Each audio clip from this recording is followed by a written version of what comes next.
చా ఇరిటేషన్ వస్తుంది. ఎన్ని అబార్షన్ కేసెస్ వస్తున్నాయో తెలుసా?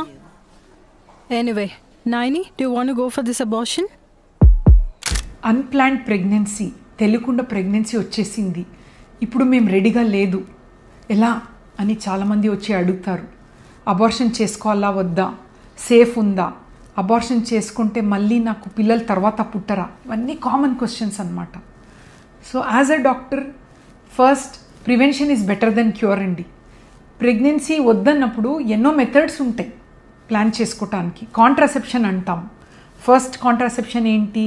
నార్మల్గా ఓరల్ కాంట్రాసెప్టివ్స్ వాడొచ్చు, ఏమీ సైడ్ ఎఫెక్ట్స్ లేదు. కొందరికి ఉంటాయి బట్ డాక్టర్ వచ్చి అడ్వైస్ చేస్తారు. కొందరు ఎమర్జెన్సీ కాంట్రాసెప్షన్ ఐపిల్ అని ఉంటుంది, జస్ట్ కలిసిన తర్వాత వేసుకుంటారు. That is not two safe, రెగ్యులర్గా వాడొద్దు.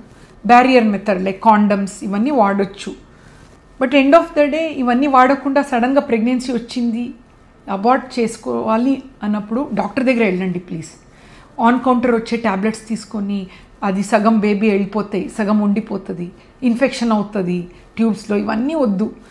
బై ఛాన్స్ అబార్షన్ చేసుకోవాలంటే గైడెడ్గా వెళ్ళి అర్లీగా వెళ్ళాలి.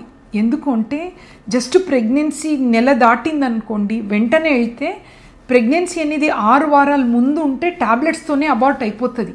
6 వీక్స్ తర్వాత పెద్దగా అయిపోతే బేబీ అండి ట్యాబ్లెట్స్లో సగం వెళ్ళి సగం ఉండిపోతుంది. మళ్ళీ అది ఉండి ఇన్ఫెక్షన్ అయ్యి ట్యూబ్స్లో ప్రాబ్లమ్స్ వచ్చి ట్యూబల్ బ్లాక్ అయ్యి తర్వాత న్యాచురల్ ప్రెగ్నెన్సీ రాదు.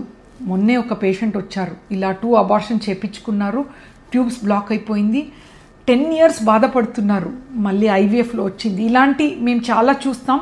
సో ఐ థాట్ ఇది ఇంపార్టెంట్. మీ ఫ్రెండ్స్ కానీ మీ ఫ్యామిలీలో ఇలాంటి సిచ్యుయేషన్ ఉంటే షేర్ చేయండి. Thank you.